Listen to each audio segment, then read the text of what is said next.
السلام علیکم، میں ہوں بطول راجپوت، آپ دیکھ رہے ہیں ریڈ زون فائلز اور میرے ساتھ فہد حسین صاحب موجود ہیں۔ فہد، آج پاکستان کے لیے بڑا اہم دن تھا، سینٹ کے بھی الیکشنز ہو گئے اور اب لگ یہ رہا ہے کہ پاکستان کا جو سیاسی منظرنامہ ہے وہ بہت کلیئر ہوتا جا رہا ہے اور کس طرح کی سیاسی قوتیں آنے والے وقت میں کیا پوزیشن اختیار کریں گی، اب اس پہ آسانی سے بات کی جا سکتی ہے، لیکن یہ بڑا چیلنجنگ ہوگا، آسان نظر نہیں آ رہا۔ بالکل بطول، اب درست کہہ رہی ہیں، معاملات جو ہیں وہ بڑی تیزی سے آگے بڑھ رہے ہیں اور آج اس حوالے سے ایک بہت ہی اہم دن تھا کیونکہ کئی ایسی ڈیولپمنٹس ہوئی ہیں جن کی روشنی میں جو آپ بات کر رہی تھی وہ اس روشنی میں وہ بالکل بات جو ہے وہ صحیح ثابت ہوتی ہے کہ اس وقت جو ایک ہمارے نظام کی جو ایک شکل ہے، وہ نظام جو 8 فروری کے بعد معرض وجود میں آیا ہے، اس کی جو اب ایک شکل ہے، ایک حتمی شکل اگر ہم کہیں تو وہ اب ہمارے سامنے آنا شروع ہو گئی ہے۔ تو ایک پہلی بات تو یہ، لیکن دوسری طرف آج جو ہم بات کریں گے وہ یہ بھی ہے کہ کس طریقے سے یہ جو ایک پورا ایک سیٹل ڈاؤن ہو رہا ہے یہ پورا سسٹم، لیکن ساتھ ہی اس کو تھریٹس بھی آ رہی ہیں۔ یعنی ایک طرف تو سیاسی تھریٹ کی ہم بات کر رہے ہیں، چاہے وہ سڑکوں پہ پاکستان تحریک انصاف کا آنا ہو یا JUI کا جو ہے وہ ایک مظاہروں کا اور جلسوں کا ایک شیڈیول کا اعلان کرنا ہو، اور دوسری طرف جو اسلام آباد ہائی کورٹ کے ججز ہیں بطول، ان کا جو معاملہ ہے وہ بھی اب ایک بہت ہی امپورٹنٹ سٹیج تک پہنچ رہا ہے۔ اور ساتھ ساتھ آج آپ نے یہ بھی دیکھا کہ ان جج صاحبان کو خط کے ذریعے دھمکیاں بھی موصول ہوئیں، اس میں ایک کچھ پاؤڈر بھی تھا، یعنی وہ جو ایک اینتھریکس تھریٹ ہوتی تھی وہ اس کی یاد تازہ ہو گئی۔ تو معاملات جو ہیں وہ ایک بہت ہی نازک موڑ پر کھڑے۔ ان تمام چیزوں پہ آج کے پروگرام میں ہم تفصیل سے بات کریں گے۔ بالکل سٹیپ بائی سٹیپ آگے بڑھتے ہیں، لیکن فہد صاحب جو آج سینٹ کا ہم نے دیکھا انتخاب، اس میں ایک قابل غور بات یہ ہے کہ اگر KPK کے انتخابات یا وہ شامل نہیں کیے گئے تو آپ کو نہیں لگتا کہ آگے جا کے کہیں متنازع نہ ہو جائے سینٹ کے الیکشنز؟ ہم نے پہلی بھی دیکھا سینٹ معطل رہی ہے، پھر کچھ اس طرح کا مسئلہ آ سکتا ہے سامنے۔ دیکھیے یہ ایشو تو کھڑا ہو گیا ہے اور وہاں پہ نہیں ہوئے انتخابات، جس کے نتیجے میں یہ obvious سی بات ہے کہ جو سینٹ کی جو مکمل اسٹرینتھ ہے وہ کمپلیٹ نہیں ہوئی ہے، معاملہ ایک بار پھر عدالت میں جا رہا ہے۔ تو کنٹروورشل تو بطول اس وقت کون سی ایسی چیز ہے پاکستان میں جو کنٹروورشل نہیں ہے؟ یعنی الیکشن سے لے کر آپ الیکشن سے بات کر لیں، الیکشن کے بعد کی بات کر لیں، ہر چیز کنٹروورشل ہے اور جو نہیں ہے اس کو بنایا بھی جا رہا ہے۔ تو یہ تو آئی تھنک ایک فیکٹ آف لائف ہے جو پاکستان میں ہمیں ایکسیپٹ کرنا پڑے گا۔ اچھا، اب معاملہ کچھ یوں ہے کہ یہ جو میں پہلے بات کر رہا تھا کہ سینٹ کے الیکشنز کے حوالے سے دیکھیں، کل 2 امپورٹنٹ چیزیں ہونے جا رہی ہیں۔ آج اہم تھا کہ الیکشنز ہوئے سینٹ کے، اور اس کے ساتھ ساتھ جو اسلام آباد ہائی کورٹ کے ججز کا معاملہ ہے اس میں بھی ایک بڑی پریشان کن ڈیولپمنٹ ہوئی، لیکن کل بھی اتنا ہی امپورٹنٹ ہے کیونکہ سینٹ کے حوالے سے کل جو ہے وہ اوتھ ٹیکنگ ہے۔ اور اسحاق ڈار صاحب، بائی دی وے میں یہ بھی ذکر کر دوں کہ اسحاق ڈار صاحب جو ہیں وزیر خارجہ، وہ اس سیشن کو پریزائڈ کر رہے ہیں، اور اس پہ واقعی میں بہت سارے لوگ بطول جو ہیں وہ سر بھی کھجا رہے ہیں کہ یہ کیا معاملہ ہوا ہے، کیونکہ اسحاق ڈار صاحب تو خود اوتھ لے رہے ہیں، تو وہ ان کا پریزائڈ کرنا تھوڑی سی ایک حیران کن بات ہے۔ وہ اس لیے کیونکہ عام طور پہ جو پریزائڈ کرتا ہے اوتھ ٹیکنگ میں جو سینٹ کے سیشن کو، وہ کوئی اس وقت کا موجودہ سینیٹر ہوتا ہے۔ اسحاق ڈار صاحب تو خود اوتھ لے رہے ہیں، تو بہرحال یہ ایک کہا گیا ہے کہ اسحاق ڈار صاحب کا کچھ اپنا بھی اصرار تھا کہ وہ جو ہے وہ اس سیشن کی صدارت کریں، اور اب تو باقاعدہ میرے خیال میں یہ اعلان ہو بھی گیا ہے کہ وہ کر رہے ہیں۔ تو یہ بھی ایک سائیڈ ایشو ہے، لیکن it just goes to show کہ کس طریقے سے معاملات جو ہے وہ کمپلیکیٹ ہوتے جا رہے ہیں۔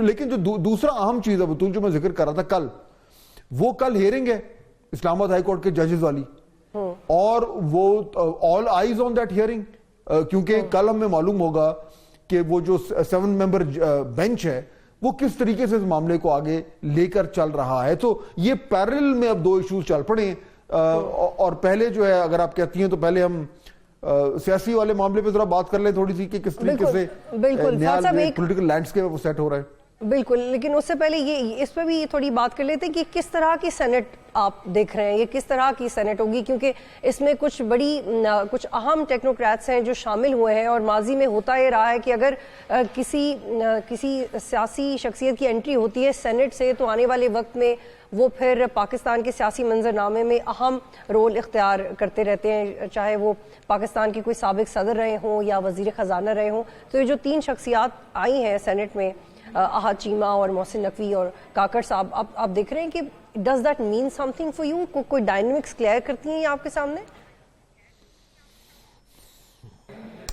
دیکھیے انوار اللہ کاکڑ صاحب جو ہمارے نگران وزیر اعظم تھے وہ تو پہلے بھی سینیٹر تھے، تو ان کا تو آنا میرے خیال میں کوئی سچ نئی بات نہیں ہے. ہاں احد چیمہ صاحب سینیٹر بنے ہیں، محسن نقوی صاحب سینیٹر بنے ہیں، اور محمد اورنگزیب صاحب جو وزیر خزانہ ہیں وہ بھی سینیٹر بنے ہیں. مصدق ملک صاحب بھی پہلے سینیٹر تھے، ان کو ایک اور ٹرم ملی ہے. تو یہ جو نئی انٹرنس ہوئی ہے تینوں جن کو جو نام میں نے لیے یہ اس وقت وفاقی کابینہ کا حصہ ہیں اور بہت اہم حصہ ہیں، اور وہ اسی لیے سینٹ میں لائے گئے ہیں تاکہ باقاعدہ طور پر وہ کابینہ میں فل منسٹر کے طور پر کام کر سکیں. یہ پہلی بار نہیں ہوا. آپ کو یاد ہوگا کہ شوکت ترین صاحب جو وزیر خزانہ بنے تھے تو ان کے حوالے سے بھی یہی معاملہ ہوا تھا. اس سے پہلے کوشش کی گئی تھی کہ حفیظ شیخ صاحب کو سینیٹر بنایا جائے، وہ پھر کوئی معاملہ تھوڑا گڑبڑ ہو گیا تھا، وہ نہیں بن پائے تھے. تو یہ ایک ہمارے یہاں روایت تو ہے. اس سے کم از کم یہ جو ایشو بطول کھڑا ہوتا ہے کہ کوئی شخص جو کہ ایک ٹیکنوکریٹ ہے اس کو اگر آپ فیڈرل منسٹر بنا دیں تو وہ اس طریقے سے وہ فل باقاعدہ طور پر وہ 6 مہینے تک منسٹر رہ سکتا ہے، اس کے بعد اس کو الیکٹ ہونا پڑتا ہے. تو اس حوالے سے یہ 3 نام جن کا بھی آپ نے بھی ذکر کیا اور میں نے بھی کیا، اب ان کا وہ جو کمپلیکیشن تھی وہ تو ختم ہو گئی ہے. یہ باقاعدہ طور پر اب سینیٹر جو ہیں وہ بن گئے ہیں. لیکن اس کی جو دوسری جو امپورٹنٹ ایلیمنٹ ہے بطول جو کہ میں ذکر کرنا چاہوں گا وہ یہ ہے کہ دیکھیے یہ جو فیبرری 8 کے بعد جو ایک نظام کھڑا ہوا ہے وہ اب باقاعدہ طور پر مکمل ہو گیا ہے. کیونکہ وہ جو پہلے نیشنل اسمبلی کے الیکشنز، اس کے بعد پرائم منسٹر کا الیکشن، پھر اسپیکر کا الیکشن، فیڈرل کیبنٹ کی فارمیشن، پھر صدر صاحب کا الیکشن، وہ تمام یہ آئینی جو عہدے ہیں ان کو فل کرنے کا جو پروسیس ہے اور جو آئینی ادارے ہیں ان کو مکمل کرنے کا جو پروسیس ہے وہ باقاعدہ طور پر جو ہے وہ آج ختم ہو گیا. ٹیکنیکلی آپ نے شروع میں جو ذکر کیا تھا بات ٹھیک ہے کہ کے پی کا معاملہ ابھی جو ہے وہ جوں کا تو موجود ہے، اس کو ریزالو ہونا ہے، لیکن ادروائز جو ہے یہ ایک سسٹم جو ہے یہ ان پلیس آ گیا ہے. سینٹ چیئرمین کا انتخاب رہ گیا ہے، لیکن جو ابھی تک جو جس فارمولا کے تحت یہ پورا نظام عارض وجود میں آیا ہے، نیا نظام میں کہوں گا، اس کے تحت تو پاکستان پیپلز پارٹی سے سینٹ کا چیئرمین بننا ہے. At least that's the agreed upon formula. تو اس میں جو لیڈنگ کینڈیڈیٹ ہے وہ تو یوسف رضا گیلانی صاحب ہیں. تو وہ موسٹ لائکلی لیٹس سی، ابھی تو اس میں ٹائم ہے، لیکن لگتا ہے یہ کہ وہ لیڈنگ کینڈیڈیٹ ہیں. اس کے بعد جو ہے وہ یہ تمام طور معاملہ سیٹل ہو جائے گا اور یہ پورا پولیٹیکل جو ایک نیا لینڈسکیپ ہے یہ ریڈی ہو جائے گا. اور ایک اور سوال کیا ہے بڑا جی اب آگے بڑھتے ہیں، لیکن ہم نے یہ بھی دیکھا ہے فات صاحب کہ جو لیڈر آف اپوزیشن ہے وہ بھی سامنے آ گئے، لیکن ان کا بھی جو چناؤ ہے وہ بھی کسی تنازع سے دور نہیں رہا. اب ان کو الیکشن کمیشن نے کہا ہے کہ یہ آزاد امیدواروں کے لیڈر آف اپوزیشن ہے اور وہ ایس آئی سی کے نہیں ہے، اور میرے لیے یہ لیڈر آف اپوزیشن کی تعریف بہت ہی دلچسپ ہے. تو اب آپ اس کانٹیکس میں بتائیے گا کہ یہ رول کیسا نبھائیں گے؟ دیکھیے ایک تو عمر ایوب صاحب جو ہے وہ بڑی مشکل سے یہاں تک پہنچے ہیں، کیونکہ باقی چیزیں تو بعد میں، لیکن ان کی جماعت کے اندر جو ان کی ٹانگیں کھینچی جا رہی تھیں اور کیونکہ دیکھیں نا، ہم تو پہلے بھی اس پہ بات کر چکے ہیں کہ پاکستان تحریک انصاف میں بڑا سیریس پرابلم ہوا ہے، گروپ بندی ہوئی بھی ہے، اور یعنی کہ وہ بہت حد تک وہ ڈویژنز جو ہیں وہ جماعت میں آئے ہوئے ہیں اور ہر شخص جو ہے وہ اپنا چھوٹا سا ایک قبیلہ بنا کر چل رہا ہے. تو عمر ایوب صاحب کو کی اس پوزیشن پہ آنے کے لیے بہت مخالفت تھی جماعت کے اندر بھی. بہت سارے ایسے لوگ تھے جو وہ کہتے تھے کہ جی ہمارا حق زیادہ بنتا ہے، کیونکہ دیکھیں نا لیڈر آف دی اپوزیشن کی پوزیشن تو بڑی امپورٹنٹ ہو گئی ہے. لیکن بہرحال at the end of the day Umar Ayub صاحب جو ہیں وہ بن گئے ہیں. ہاں یہ بات ٹھیک ہے کہ وہ کیونکہ ان کو کہا گیا کہ جی آپ آزاد ممبران کے وہ لیڈر آف دی اپوزیشن ہوں گے اور اس پہ بحث ہو سکتی ہے، لیکن باقاعدہ طور پر وہ نامنیٹ ہو گئے، اسپیکر نے اس کو نوٹیفائی کر دیا ہے. تو اب ایک اور پوزیشن جو آج کا ہمارا تھیم ہے نا کہ کس طریقے سے پورا کا پورا نظام جو ہے یہ اب اس کی شیپ آ گئی ہے، تو اس میں آج عمر ایوب صاحب کا لیڈر آف دی اپوزیشن منتخب ہونے کا ایک امپورٹنٹ مطلب یہ بھی ہے کہ وہ بھی جو ایک آئینی پوزیشن ہے وہ بھی فل ہو گئی ہے. So now the system is all set. اچھا, اور یہ وہ سسٹم ہے, یعنی پچھلے اگست میں جب پی ڈی ایم کی گورنمنٹ ختم ہوئی تھی اس کے بعد سے اب یہ نیا سیٹ اپ ہے. بیچ میں نگران حکومت تھی بطول, لیکن obviously نگران حکومت تو ایک as the name goes it is an interim arrangement. تو اب 8 مہینے کے بعد یہ نیا نظام جو ہے یہ ہمارے سامنے آ گیا. اب ایشو کیا ہے؟ ایشو یہ ہے کہ یہ جو نظام آیا ہے, اور بائی دا وے یہ بڑی ہیوی کاسٹ پہ آیا ہے, اس میں تو کوئی دو شک نہیں ہے, اس میں تو شک نہیں ہے. دیکھیں نا جو الیکشنز ہوئے بطول فیبرری میں, اس کے اوپر انگلیاں اٹھ رہی ہیں, اس کے اوپر سوالیہ نشان تو ہے, اس کے اوپر ایک لیجٹمیسی کا جو ایک ایشو ہے وہ تو ابھی بھی اس کے اوپر منڈلا تو رہا ہے, لیکن قطع نظر اس کے جو ریالٹی ہے وہ یہ کہ سسٹم ان پلیس آ گیا ہے. It's right there in front of us. اب سوال یہ ہے کہ یہ سسٹم چلے گا کیسے. دیکھیں نا, سب سے بڑا سوال آج آپ کو بھی یہی پوچھتے ہوں گے بطول سارے لوگ کہ یہ نظام چلے گا, کتنے دن چلے گا, گورنمنٹ چلے گی, کس طریقے سے یہ معاملات آگے بڑھیں گے. تو اس کا جواب آج ہم اس طریقے سے ڈھونڈنے کی کوشش کرتے ہیں کہ ہم یہ دیکھتے ہیں کہ نظام تو آ گیا ہمارے سامنے, اب اس نظام کو تھریٹ کیا ہے, خطرہ کیا ہے, کہاں سے کوئی اس طرح کا خطرہ جو ہے وہ سامنے آ سکتا ہے جس کی وجہ سے اس نظام کی جو سٹیبلٹی ہے وہ داؤ پہ لگ جائے. یہ ہے وہ بڑا سوال جس میں میں چاہوں گا کہ میں اور آپ آج ذرا گفتگو کریں. جی فہد, اس میں ایک اور اہم نقطہ ہے, ہم 9 مئی کے بعد یہ تو دیکھتے ہیں کہ پی ٹی آئی کی پوزیشن بڑی ویک ہوئی ہے سڑکوں کے اوپر, لیکن جو ایک دباؤ ہے they are able to maintain it, کسی بھی طرح وہ ایک دباؤ مینٹین کرتے ہیں حکومت کے اوپر. ابھی ہم نے کچھ دن پہلے دیکھا کہ توشہ خانہ کیس کے حوالے سے بھی ریلیف ملا عمران خان کو, عدت میں نکاح کیس کے حوالے سے بھی لگتا ہے پی ٹی آئی کو ریلیف ملے گا.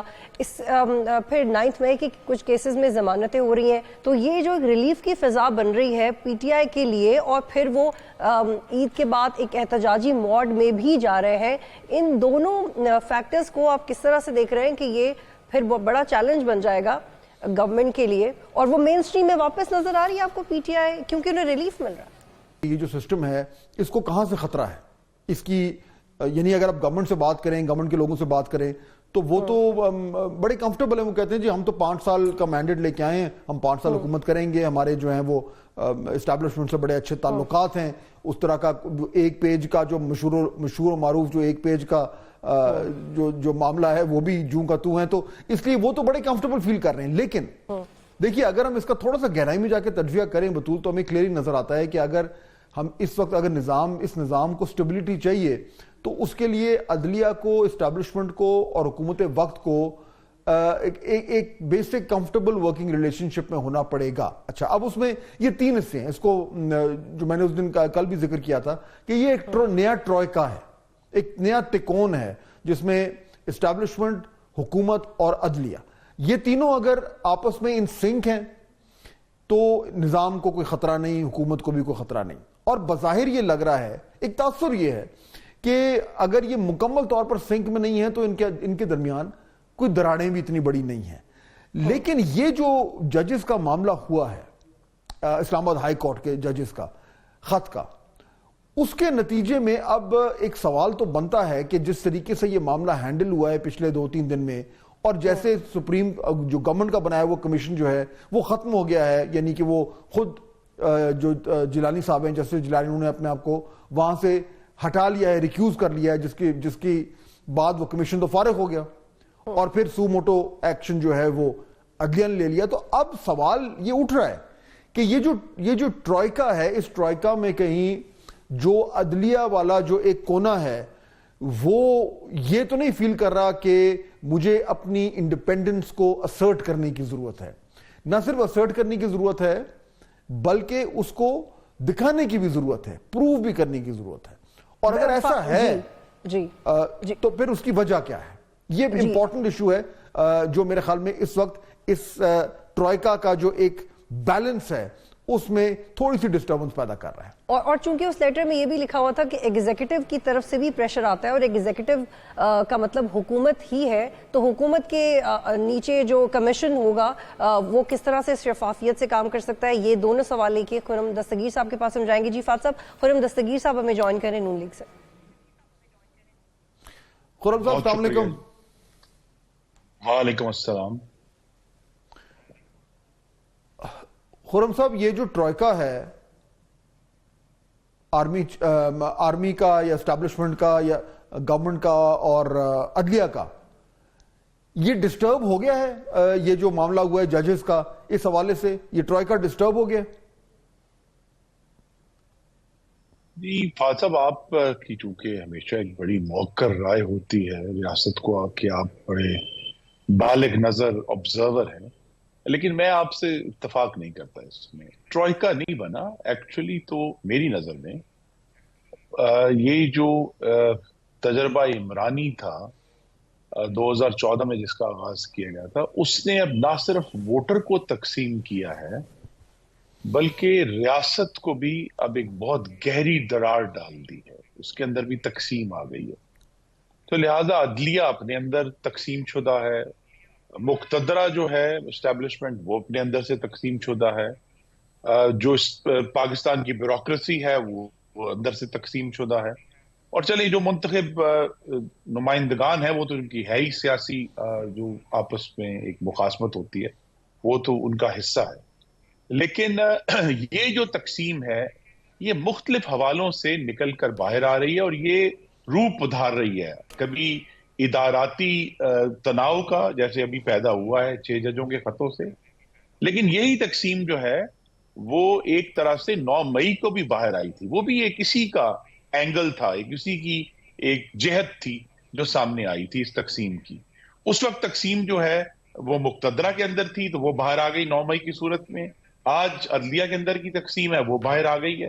تو یہ جو تقسیم ہے میری نظر میں تو یہ چیلنج ہے، بجائے یہ کہ اگر، اور اس کا چیلنج کا اگر کوئی ہم نے وے آؤٹ یا وے فارورڈ ڈھونڈنا ہے تو میاں شہباز شریف کو یا صدر مملکت آصف زرداری صاحب بھی سٹیک ہولڈر ہیں، وہ بغیر میڈیا کی لائٹوں کے تمام سٹیک ہولڈرز کو بلائیں ریاست کے اور ان کو بیٹھ کر اس پر بات کریں کہ ہمیں آگے کیسے جانا ہے. کیونکہ ادروائز تو جو آپ نے جس خطرے کا اظہار کیا، خطرہ تو آج کے دن میں ہی بڑا کھل کر سامنے آ گیا. خطرہ نہیں ہے کہ اگر حکومتی اتحاد کے ایک رکن 224 ووٹ لے رہا ہے اور ان کے مخالف 81 ووٹ پڑ رہے ہیں صرف، تو وہاں تو کوئی 3 گنا کا فرق ہے ووٹنگ پیٹرن میں. تو پارلیمان کے اندر تو فی الحال کوئی دور دور تک کوئی چیلنج نظر نہیں آ رہا. تو چونکہ چیلنج تو یہی ہے کہ کوئی نہیں تو خرم صاحب اگر یہ میں سمجھ گیا پارلیمنٹ کے اندر نمبرز کا تو کوئی ایشو نہیں ہے، بالکل ٹھیک ہے، وہ 2/3 کی میجورٹی ہے پارلیمنٹ کے اندر، تو بالکل کوئی تھریٹ نہیں ہے، اگریڈ. دوسری طرف کم از کم اس وقت تک اسٹیبلشمنٹ اور گورنمنٹ کے درمیان بھی بظاہر تو کوئی اتنا بہت بڑا کوئی پرابلم نظر نہیں آ رہا. دیکھیے یہ جو آپ بات کر رہے ہیں کہ جی وہ دراڑیں ہیں اداروں کے اندر، اب اگر عدلیہ کے اندر آپ اس کو دراڑ کہہ رہے ہیں، میں اس کو کہہ سکتا ہوں کہ وہ ڈفرنس آف اوپینین ہے. جس طرح معاملہ ہوا ہے یہ خط کا، اس میں اگر کچھ ججز کہہ رہے ہیں کہ جی کمیشن بننا چاہیے، کچھ کہہ رہے ہیں کہ نہیں بننا چاہیے، تو یہ ٹیکنیکلی دراڑ تو نہیں ہے، یہ تو ایک ڈفرنس آف اوپینین ہے. انہوں نے کر دیا، اس کی روشنی میں جو بھی کچھ ہونا تھا وہ ہو گیا. لیکن اس طرح کے ڈفرنس آف اوپینین سے گورنمنٹ کو یا نظام کو خطرہ تو نہیں ہے. خطرہ تو تب آئے گا جب کسی ایک حصے کو لگے کہ ہماری جو سپیس ہے وہ انکروچ ہو رہی ہے اور نظام جو ہے وہ ہمارے ایکسپینس کے اوپر اپنے آپ کو کنسولیڈیٹ کر رہا ہے. پھر پرابلم ہوگا. اور وہ پرابلم خرم صاحب اسٹیبلشمنٹ کو تو نہیں ہے، نہ ہی وہ گورنمنٹ کو ہے. گورنمنٹ تو بڑی ریلیکسڈ ہے کہ جی میں اسٹیبلشمنٹ کے ساتھ یہ رول ادا کر سکتی ہوں. ایشو اگر آیا تو وہ عدلیہ میں آئے گا. اور جو یہ جو ججز کا معاملہ ہوا ہے اس سے لگ رہا ہے it is in a way reflecting that insecurity کہ جی ہماری ڈومین جو ہے اس پہ انکروچ کیا جا رہا ہے. دیکھیے کاش مجھے اس پر اعتبار ہوتا کہ یہ کوئی اصولی جو ہے جنگ ہے یا اصولی ڈفرنس آف اوپینین ہے، لیکن ایمبروز بیئرس نے کہا تھا کہ it is a clash of interests masquerading as a contest over principles. تو اصل میں تو مفادات کی جنگ ہے جو کہ اصولوں کے اختلاف کی صورت میں ظاہر ہو رہی ہے. دیکھیے یہ وہی جج ہے نا یہ ججوں نے ہی شوکت صدیقی کو ڈسمس کیا تھا. میں نے اور آپ نے تو ڈسمس نہیں کیا تھا کہ وہ کیسے ہو گیا. یا یہ صرف پچھلے 1.5 سال کے فیصلے تو نہیں ہیں جن کے اوپر ہمیں اعتراض کرنا ہے. اس سے ذرا آگے جائیں تو سپریم کورٹ کا وہ بھیانک یو ٹرن جس کے ذریعے پنجاب کی حکومت کو پلٹا دیا گیا، وہ بھی تو ہمارے سامنے ہے نا. وہ کیسے ہوا تھا؟ تو لہذا یہ جو عدلیہ کے اندر کے ایشوز ہیں وہ کچھ اور ہیں. کیا بندیال کورٹ اس سے زیادہ ڈیوائیڈڈ نہیں تھا جتنا ہمیں نظر آ رہا ہے؟ تو لہذا ابھی جب یہ کیس چلے گا تو پھر اصل میں سب کارڈز باہر آئیں گے. ابھی تو دیکھیں نا یہ بھی واضح نہیں ہے کہ سو موٹو کا شکایت کنندہ کون ہے اور استغاثہ کون ہے، اس میں کون گواہان بیٹھے ہوں گے اور اس کا ملزم کون ہے. تو یہ اگر تو یہ 6 جج صاحبان واقعی اصول پر کھڑے ہیں تو پھر وہ یہ تمام کہتے ہیں نا نیمز اور نمبرز اور انڈیویجولز سامنے آئیں گے. جی خرم قدیث صاحب، جی خرم قدیث صاحب، 300 لائرز نے خط لکھا ہے جو پریکٹس اینڈ پروسیجر بل کے بعد جو ایک کمیٹی بنی تھی از خود نوٹس لینے کے لیے، ان میں سے 2 ججز نے چیف جسٹس سے کہا ہے کہ از خود نوٹس لیں. تو کیا یہ کافی نہیں ہے یہ سمجھنے کے لیے کہ از خود نوٹس کا جو مطالبہ ہے اس میں بہت وزن ہے؟ اور دوسرا کے ڈی صاحب، آپ معذرت سے یہ کیسے کہہ سکتے ہیں کہ آپ کو ان پہ شک ہو رہا ہے؟ کیونکہ آپ شک کی بنیاد پہ ججمنٹ کیسے دے سکتے ہیں؟ اگر ان ججز نے شکایت لگائی ہے تو یہ ان کا حق بنتا ہے کہ اس پہ تحقیقات دیں. آپ کے یا کسی اور کے یہ کہہ دینے سے کہ آپ کو شک ہے، آپ کو نہیں لگتا کہ یہ بیسک انسانی حقوق کے بھی خلاف ہے کہ آپ کسی کی شکایت پہ شک کریں اور پھر اس کو لائٹ لے لیں؟ دیکھیے جس بنیاد پہ آپ 300 وکلاء کی اپلیکیشن کو ہم وزن دے رہے ہیں تو پھر اس ریاست اور پارلیمان کے اندر رہنے والے لوگوں نے جو اسلام آباد میں دیکھا ہے اس کو بھی وزن دینا پڑے گا. پاکستان میں کوئی 2.5 لاکھ وکیل ہے، اس میں سے اگر 300 نے لکھ دیا ہے تو یہ تو کوئی اتنا بڑا وزن نہیں ہے. اور میں کھل کر کہنا چاہتا ہوں، لیکن وہ تو چلے بٹ اس کی روشنی میں جو فیصلہ ہونا تھا وہ تو ہو گیا. جوڈیشل پالیٹکس فیصلہ تو ہو گیا جی، ہو گیا نا. دیکھیں نا سو موٹو کا فیصلہ ہو گیا، اب جو کچھ ہونا ہے وہ تو اب کل ہیئرنگ میں ہوگا. بجائے یہ کہ ہم کسی کے معاملے میں بھی کوئی پریجوڈس شو کریں، ہم اس کیس کی جو پروسیڈنگز کل سے شروع ہو رہی ہیں ان کو کھلے دل اور کھلے ذہن سے دیکھیں. اور اگر تو یہ جج صاحبان کل شکایت کنندہ بنتے ہیں کہ بھئی ان کا سو موٹو ہو رہا ہے، تو اگر یہ شکایت کنندہ نہیں ہے تو پھر یہ کیا ہے؟ یہ کیا چاہ رہے ہیں؟ یہ جوڈیشل کنونشن یہ چاہتے تھے، اس پر عمل نہیں ہوا اور ان کی اپنی جوڈیشری نے نہیں کیا.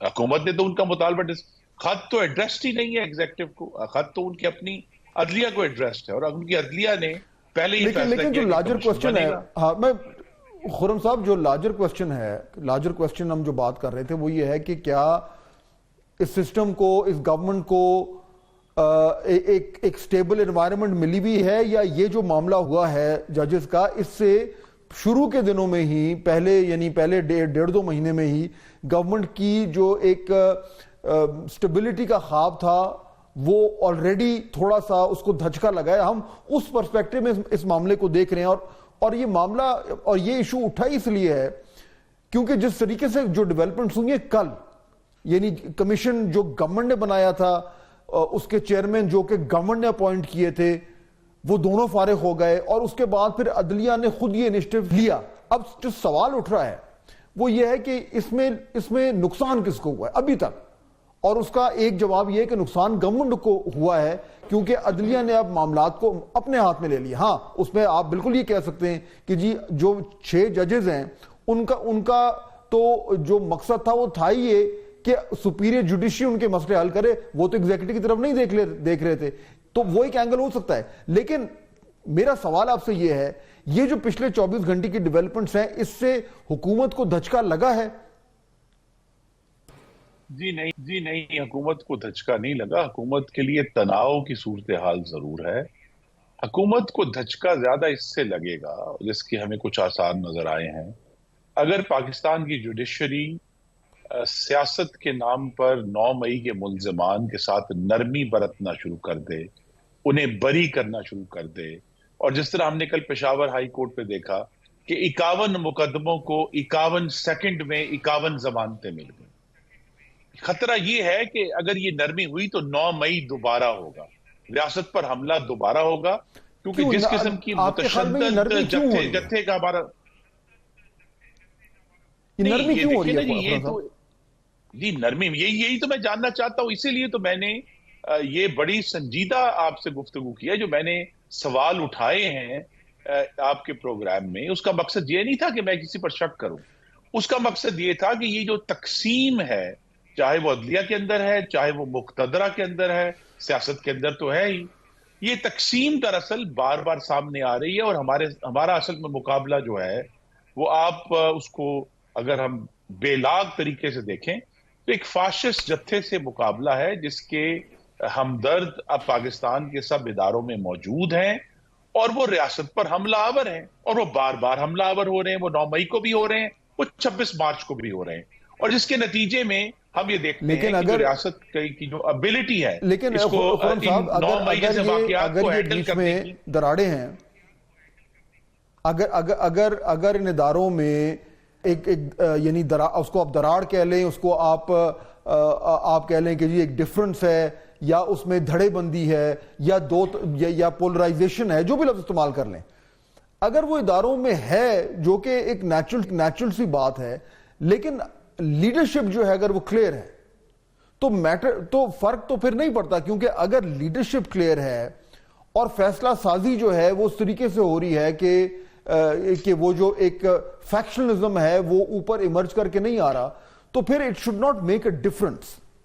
میں تھوڑا سا آپ سے اس لیے ڈس ایگری کر رہا ہوں، کیونکہ اگر عدلیہ مثال کے طور پر عدلیہ کے اندر 2 مختلف آراء آ رہی ہیں، تو وہ ضروری نہیں ہے کہ وہ اس لیے آ رہی ہیں کیونکہ ایک رائے جو ہے وہ کسی ایک جماعت کے فیور میں ہے اور دوسری رائے کسی اور جماعت کے فیور میں ہے، وہ ان کی اپنی نظریاتی ڈیفرنس آف اوپینین ہو سکتا ہے۔ اسی طرح اگر آپ مقتدرہ کی بات بھی کریں تو ہم سب کو معلوم ہے کہ اس کے اندر لوگوں کی لائکس اور ڈس لائکس ہیں، لیکن اس بحث ایز این انسٹیٹیوشن اگر ان کے فیصلوں میں وہ لائکس اور ڈس لائکس ریفلیکٹ نہیں کر رہی تو then it really doesn't make a difference.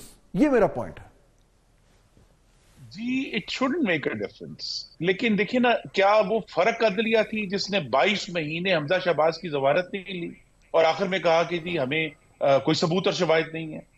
یا وہ کون سی وہ فرق عدلیہ تھی جس نے رانا ثناء اللہ کے اوپر 8 مہینے کیس چلایا اور بعد میں کہا اس پر کوئی ثبوت نہیں ہے؟ یا 16 مہینے سعد رفیق کو ضمانت نہیں ملی سپریم کورٹ سے؟ وہ کون لوگ تھے؟ وہ فرق لوگ تھے؟ کیا وہ عدلیہ نہیں تھی؟ تو میرا سوال یہی ہے کہ جب ہم عدلیہ کو ایک خط کی بنیاد پر ایک اخلاقی پیڈسٹل پر بٹھانا چاہ رہے ہیں، تو میں بڑے ادب سے عرض کروں گا کہ اس مجسمے کے پاؤں نہیں، it doesn't have feet to stand on۔ تو لہذا اس کو بھی یہ دیکھتے ہیں، اور میری یہ توقع ہے کہ قاضی فائز عیسیٰ جو ہیں وہ اس معاملے کو بے لاگ طریقے سے چلائیں گے، اور پاکستان کی ریاست جو ہے اگر وہ اپنے ماضی کا سامنا کرتی ہے تو ملک آگے بڑھے گا۔ خرم صاحب بہت شکریہ، thank you very much for joining us. سخت بطول انہوں نے، اور یہ جو جس طریقے سے جو ان کا تجزیہ ہے، جس پرسپیکٹو کوئی ہمارے سامنے لے کے آ رہے ہیں، گورنمنٹ سے یہ آ رہا ہے، سو دیر از کلیئرلی بطول اے ڈسکمفرٹ، یعنی اتنی اوپنلی لوگ نہیں بات کر رہے، لیکن یہ جس طریقے سے یہ جو لیٹر آیا ہے اسلام آباد ہائی کورٹ کے 6 ججز کا، تو گورنمنٹ کے اندر میں نے خود میں جتنے لوگوں سے ملا ہوں، مجھے بھی یہ ڈائریکٹلی سینس آ رہا ہے، آف دا ریکارڈ تو کھل کے بات کر رہے ہیں کہ یہ ابھی کیوں آیا ہے، وائی ناؤ، اس کی ٹائمنگ بڑی مشکوک ہے۔ تو اس خط کو اور خط میں جو کچھ لکھا ہے اس کی ٹائمنگ کو گورنمنٹ کے اندر شک کی نگاہ سے دیکھا جا رہا ہے۔ میں پرسنلی ان سے اگری نہیں کروں گا، لیکن دس از واٹ اٹ از، اور یہ ہمیں پہچاننا چاہیے کہ یہ چیز، یہ تمام معاملہ جو ہے اس وقت پولیٹیسائز ہو چکا ہے، which is unfortunate۔ اور آپ نے سنا کہ خرم دستگیر صاحب یہ بھی کہہ رہے تھے کہ ان کا کہنا تھا کہ ریاست کی جو ایبلٹی ہے 9 مئی کو ٹریٹ کرنے سے، وہ اس سے بھی کمفرٹیبل نہیں ہے۔ تو فات صاحب، ریاست کا مطلب صرف جوڈیشری نہیں ہے، وہ ادارے بھی ہیں جو ڈائریکٹلی ڈیل کر رہے ہیں 9 مئی کے کیسز سے، اور اس کے پیچھے کس کا جو زخم ہے وہ زیادہ بڑا ہے۔ تو یہ بھی بہت علام کہ اگر وہ یہ کہہ دیں کہ ریاست کمزوری سے ڈیل کری 9 مئی کو۔ بالکل دیکھیں اب اس میں جو معاملہ ہے the ball is in the judiciary court, یہ تو کلیئر ہے کیونکہ جو ملٹری کورٹس کا معاملہ ہے وہ بھی عدلیہ کے پاس ہے. پھر جو بھی خرم صاحب بات کر رہے تھے کہ جی اگر کچھ لوگوں کو بیلز مل رہی ہیں تو اس کو اس طریقے سے بھی دیکھا جا رہا ہے کہ جی ان کو ریلیف دیا جا رہا ہے یا ان کے ساتھ نرمی سے برتا جا رہا ہے. اب آبویسلی بیل جو ہے وہ ایک رائٹ ہے, اب obviously case to case decide ہوتا ہے, لیکن اس طرح کے ماحول میں جو آپ کی آبزرویشن تھی وہ بڑی امپورٹنٹ ہے کہ اس طرح کے ماحول میں اگر عدلیہ کی طرف سے 9 مئی کے معاملے میں کہیں بھی کوئی اس طرح کے اقدامات اٹھائے جاتے ہیں جن کو پرسیو کیا جائے کہ وہ نرمی ہے, تو اس سے اگین یہ جو ہم اب بات کر رہے ہیں کہ یہ جو اس ٹائم ایک بڑا کیئرفلی نرچرڈ نظام ہمارے سامنے ہے, اس کے اندر پھر یہ فرکشن ہمیں نظر آنی شروع ہو جائے گی. It is still too early, these are early days, لیکن یہ سائنز جو ہیں جس کی ہم بات کر رہے ہیں, ان سائنز کو یہ چھوٹی چھوٹی ہنٹس جو ہیں ان کو بڑے ہمیں غور سے دیکھنا پڑے گا تاکہ ہمیں اندازہ ہو کہ جو بظاہر ہمیں ایک سٹیبل انوائرمنٹ نظر آ رہی ہے اس کے اندر جو انڈر کرنٹس ہیں وہ کیا بتا رہے ہیں, اور وہ آفن ایک مختلف کہانی بتا رہے ہوتے ہیں. جی فہد صاحب ایک اور زاویہ اس کے اوپر بھی بات کریں گے, یہاں پہ ایک بریک لیتے ہیں پھر واپس آئیں گے.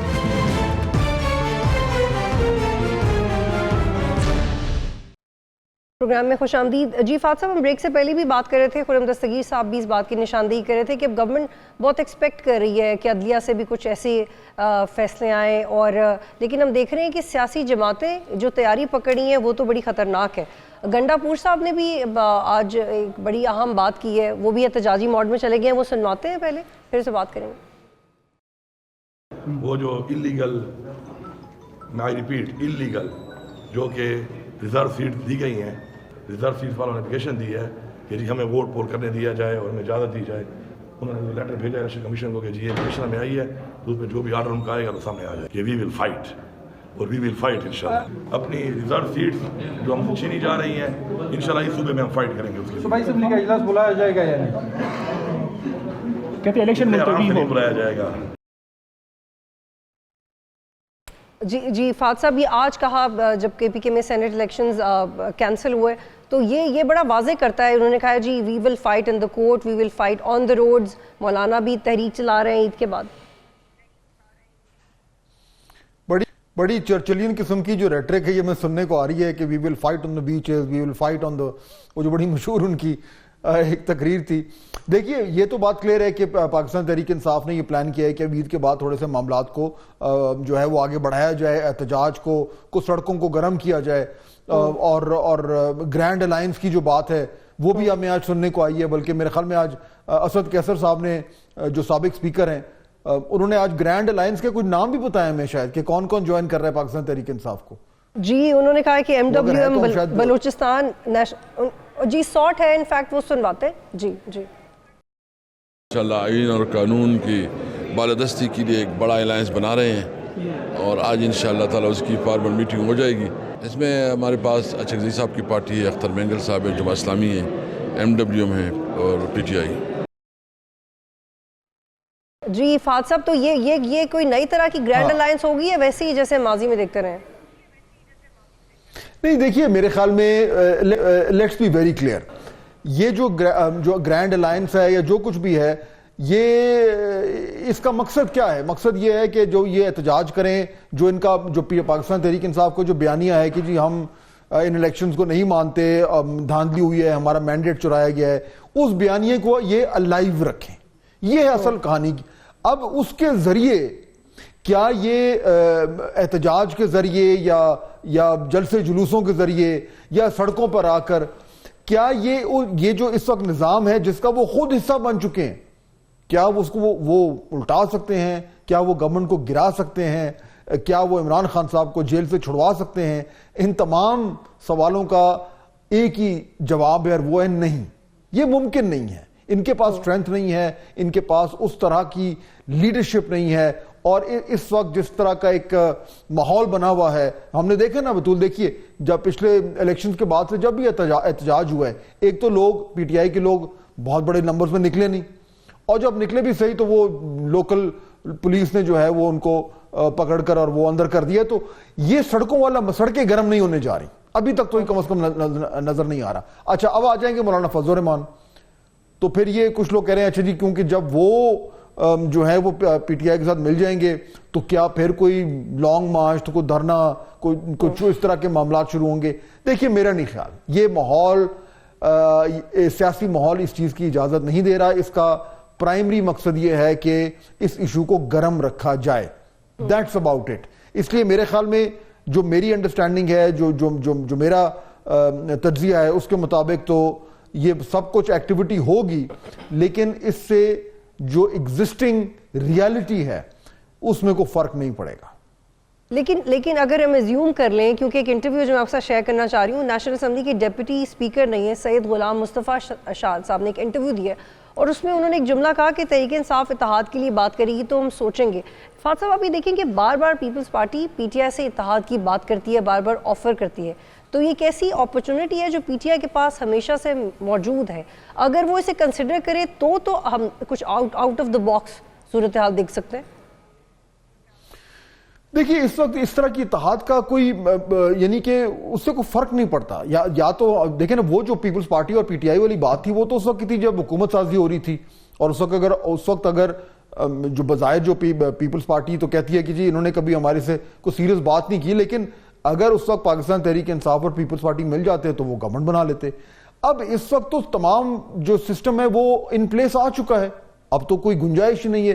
اب یہ جو مرضی جتنی بڑی گرینڈ الائنس بنے, وہ جتنی بھی گرینڈ ہو اور جتنی بھی الائیڈ الائنس ہو, اس سے فرق کچھ نہیں پڑتا. تو ہم تو بات کر رہے ہیں کہ ایکچولی اس ٹائم سبسٹینٹیولی جو موجودہ صورتحال ہے کین اٹ چینج, اور میرا جو مجھے نظر آ رہا ہے وہ یہ کہ اس وقت وہ چینج نہیں یہ صورتحال چینج نہیں ہوگی. اس میں ایک معاملہ ہے, صرف ایک معاملہ ہے جہاں پہ چیزیں تھوڑی سی انپریڈکٹیبل ہیں, اور وہ ہے یہ اسلام آباد ہائی کورٹ کے ججز والا معاملہ. یہاں پہ مجھے لگا معاملات تھوڑے سے انپریڈکٹیبل ہیں. سپریم کورٹ کیونکہ پبلک ایک پریشر ہے, اس میں کوئی شک ہی نہیں ہے, اور کل جو ہیئرنگ ہونے جا رہی ہے وہ اوپن ہیئرنگ ہے, پبلک ہیئرنگ ہے, این ممکن ہے وہ ٹیلی وائزڈ بھی ہو, ابھی ہمیں پتہ نہیں ہے, لیکن اگر ہو گئی تو اس کے اپنے کانسیکوینسز ہوتے ہیں بطول. تو اگر یہ معاملہ جو ہے اگر یہ واقعی میں ٹیلی وائز ہو گیا تو یہ تو پھر it will be the only news in town, اور اس کا اپنا مومنٹم ڈیولپ ہوگا, پھر اس میں کوئی شک ہی نہیں. جی فہد صاحب بس ون لائنر دیجیے گا, پھر ہمیں عابد زبیری صاحب جوائن کریں. اب آپ نے جس ٹرائیکا کا ذکر کیا تھا جس سے کے ڈی نے ڈس ایگری کیا آپ سے, آپ کیا سمجھتے ہیں کہ اس میں اسٹیبلشمنٹ, گورنمنٹ یا سی جے میں سے کس کے اوپر پریشر زیادہ ہے اس خط کے بعد؟ نہیں دیکھیے اس وقت گورنمنٹ میں تو پریشر ہے ہی ہے, اس میں تو وہ ایکسپٹڈ ہے, وہ ہمیں سمجھ آ گئی یہ پریشر ہے, گورنمنٹ کو بھی عادت ہو گئی ہے اس پریشر کو سہنے کی. یہ جو نیا پریشر ہے یہ ہے اس وقت عدلیہ پہ, اور یہ پریشر ان کا اندر سے آیا ہے, اور اسی لیے یہ جو کہ پچھلے 24 گھنٹے میں ہوا ہے, جس طریقے سے سپریم کورٹ نے سو موٹو نوٹس لیا ہے, یہ اس کی بہت ساری وجوہات ہو سکتی ہیں, لیکن اس میں سرٹنلی ایک ایشو یہ انٹرنل اور ایکسٹرنل پریشر بھی ہے. تو میرے خیال میں اس لیے جو میں ہی کہہ رہا ہوں کہ all eyes on the supreme court. اس وقت اس نظام میں جو عدلیہ کا رول ہے وہ انڈر اے مائکروسکوپ ہے, اٹ از انڈر لائٹس, اور وہیں سے ہمیں معلوم ہوگا کہ معاملات کس طرف چل رہے ہیں. فہد صاحب عابد زبیری صاحب ہمیں جوائن کریں, سابق صدر سپریم کورٹ بار ایسوسی ایشن ہے. بہت شکریہ عابد زبیری صاحب پروگرام میں جوائن کرنے کے لیے. فہد صاحب آپ سے سوال کریں گے. جی زبیری صاحب السلام علیکم. وعلیکم السلام, شکریہ آپ کا. عابد زبیری صاحب میں یہ جاننا چاہ رہا ہوں کہ اب یہ جو obviously کل ہیئرنگ ہونے جا رہی ہے, جو سو موٹو ایکشن لیا ہے, لیکن اس میں کم از کم میں نہیں سمجھ پا رہا کہ جو پاکستان تحریک انصاف ہے جس نے اس معاملے کو اٹھا لیا ہے, جس پہ بحث ہو سکتی ہے کہ ان کو ایسا کرنا چاہیے تھا یا نہیں کرنا چاہیے تھا, بہرحال اب وہاں سے متضاد مجھے چیزیں سننے کو آ رہی ہیں. مثال کے طور پر جو پاکستان تحریک انصاف کے جو ترجمان ہیں آفیشل, انہوں نے کل یہ بیان دیا کہ جی چیف جسٹس صاحب کو استعفیٰ دے دینا چاہیے. اب وہ ترجمان ہیں آفیشل پارٹی کے, لیکن حامد خان صاحب نے کہا کہ سیاسی جماعتوں کو اس معاملے میں انوالوڈ نہیں ہونا چاہیے, یہ معاملہ صرف بینچ اور بار کے درمیان ہونا چاہیے. ان دونوں میں سے کون درست ہے؟ دونوں ایک ہی جماعت سے تعلق رکھتے ہیں. ہاں, بسم اللہ الرحمن الرحیم. خیر میں تو نہیں بتا سکتا کون درست ہے، لیکن جو جہاں تک ہوتا ہے جو آفیشیل ترجمان ہوتا ہے تو نیچرلی وہ پارٹی لائن فالو کر رہے ہوتے ہیں۔ حامد خان صاحب ٹھیک ہے پی ٹی آئی کے ہیں، لیکن پروفیشنل گروپ کے ہیڈ بھی ہیں اور ایک سینئر بہت معتبر اور سینئر کاؤنسل بھی ہیں، ان کی اپنی ایک پرسنل رائے ہو سکتی ہے کیونکہ وہ عدالت میں پیش ہوتے ہیں، عدالت کے بہت بڑے وکیل ہیں، تو ان کی رائے ان کی وہ پرسنل رائے ہوگی، لیکن آفیشیل رائے تو ان کی اسپوکس مین کی ہوگی نا۔ تو یہ میں نہیں سمجھتا کوئی تصاد ہے، لیکن کیونکہ دیکھیں حامد خان صاحب بسائڈز سینیٹر، اب تو الیکٹ ہو گئے وہ سینیٹر پی ٹی آئی کے، تو وہ اپنا ایک پرسنل ویو دے سکتے ہیں as a lawyer, as a senior lawyer, as a senior officer of the court. تو میں سمجھتا ہوں کہ آپ اس میں میں نہیں سمجھتا کوئی تضاد اس طرح کا ہے، لیکن آفیشیل پارٹی لائن ان کی اسپوکس مین دیں گے، حامد خان صاحب اپنی بات کریں گے اپنے ایز اے وکیل۔ عابد زبیر صاحب آپ کی کیا رائے ہے؟ یعنی اگر یہ ترجمان پی ٹی آئی کہہ رہے ہیں کہ جی چیف جسٹس صاحب کو اس معاملے پہ استعفیٰ دے دینا چاہیے، آپ کی کیا رائے ہے اس میں؟ دیکھیں میری رائے استعفوں سے کچھ نہیں ہوتا، فار دا سمپل ریزن آپ دیکھیے پچھلے ہر زمانے میں جو بھی چیف جسٹس ہوتا ہے کوئی نہ کوئی جس کو اس سے شکایت ہوتی ہے اور ہمیشہ ڈیمانڈ یہی آتی ہے کہ جی وہ استعفیٰ دے دیں۔ ابھی تو لوگ یہ بھی کہہ رہے ہیں کہ اسلام آباد کے چیف جسٹس صاحب کو بھی استعفیٰ دے دینا چاہیے کیونکہ 6 ججوں نے تو ان کے خلاف چیزیں لکھی ہیں، تو وہ ایک الگ ایشو ہے۔ لیکن دیکھیے پوائنٹ ہے کہ دیکھیے ایک جو اگریو پارٹی ہوتا ہے وہ ہمیشہ کہتا ہے کہ جی میرے ساتھ ناانصافی ہوئی اور یہ انصاف کی کرسی پہ بیٹھ کے ہمیں انصاف نہیں دے رہے اس لیے استعفیٰ دے دیں۔ لیکن دیکھیے اگر آپ کو ان سے کوئی شکایت ہے یا کوئی، یہ تو ایک طریقہ کار مرتب ہے آئین کے اندر، وہ ہے آرٹیکل 209۔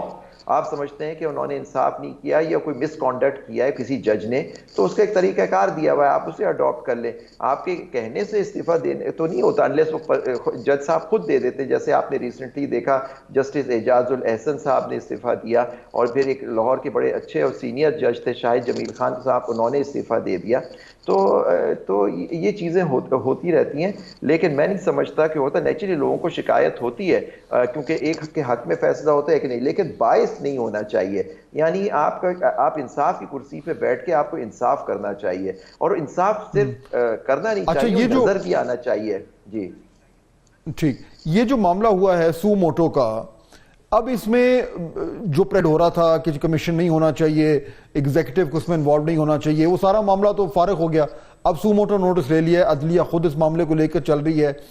اس سے جو وکلا تنظیموں کے جو اعتراضات تھے، اب آپ کے خیال میں وہ مکمل ختم ہو گئے؟ کیونکہ میں تو اب تو یہ مطالبہ بھی آ رہا ہے کہ نہیں جی 7 ممبر بینچ کیوں، آپ فل کورٹ کیوں نہیں بناتے، وغیرہ وغیرہ۔ لیکن بائی اینڈ لارج عابد زبیری صاحب، یہ جو سٹیپ سو موٹو کا ایکشن ہوا ہے، you think most of the grievances of the legal community have been addressed? نہیں، بالکل نہیں۔ دیکھیے لیگل کمیونٹی جو ہے، وکلا کی تنظیموں کی جو ڈیمانڈ یہ نہیں ہے صرف کہ جی بینچ کی کمپوزیشن کیا ہونی چاہیے، ہم خیال بینچ کا امپریشن نہیں آنا چاہیے، یا فل کورٹ ہونا چاہیے یا نہیں ہونا چاہیے۔ ان کا یہ ہے کہ جو ہوا ہے ججوں کے ساتھ، اور جو ججوں کے ساتھ پورے ملک میں ہو رہا ہے، جو ڈسٹرکٹ جوڈیشری کے ججوں کے ساتھ یہ انٹیلیجنس ایجنسی یا ایگزیکٹو اثر انداز ہونے کی کوشش کر رہا ہے اور ان پہ تشدد کیا جا رہا ہے اور ان کے گھر والوں کو دھمکایا جا رہا ہے، یہ چیز جب تک اس بات کا ازالہ نہیں ہوگا وکلا آرام سے نہیں بیٹھے، کیونکہ ہم لوگ آئین اور قانون کی پاسداری کے لیے ساتھ ہیں۔ ہم آزاد عدلیہ میں یقین رکھتے ہیں کہ ہمارا مقصد آزاد عدلیہ میں پورا ملک یقین رکھتا ہے کہ اگر عدلیہ آزاد نہیں ہوگی تو اس کے لیے اس حوالے سے پھر یہ سو موٹو ٹھیک ہوا ہے نا، پھر تو اٹس اے اسٹیپ ان دی۔ لیکن دیکھیں سو موٹو بالکل صحیح ہوا، لیکن پوائنٹ از دیٹ کہ ڈیمانڈ یہی ہے کہ باقی جو ججز مختلف سرکٹس میں بیٹھے ہوئے ہیں اس وقت، اسلام آباد میں اس وقت 7 صرف جج اویلیبل ہیں۔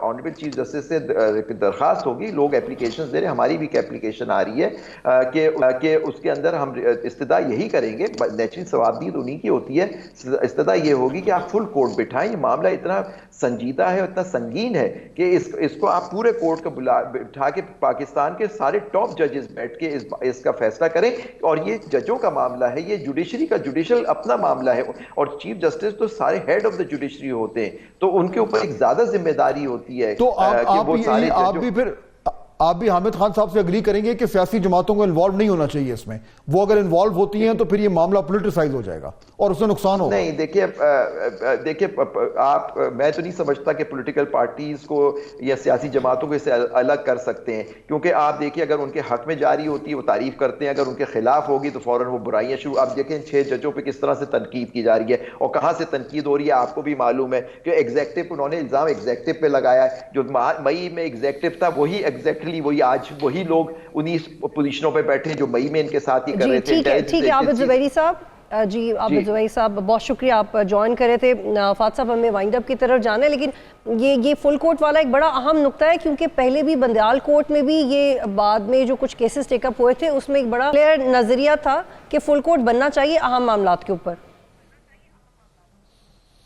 بالکل, اور میرے خیال میں دیکھیے ابھی تو یہ 7 ممبر بینچ ہے, ہو سکتا ہے کل کو فل کورٹ بھی ہو جائے. میرے خیال میں اس وقت بینچ کی کمپوزیشن پہ اگر انگلیاں اٹھائی جائیں گی تو کاؤنٹر پروڈکٹیو ہوگا. کل کی ہیئرنگ امپورٹنٹ ہے, اس کے بعد بڑا کلیئر ہو جائے گا کہ اوور آل ڈائریکشن کیا ہے. ٹھیک ہے, بہت شکریہ, پروگرام میں آپ جوائن کر رہے تھے. کل انشاءاللہ دوبارہ ملاقات ہوگی. اللہ حافظ.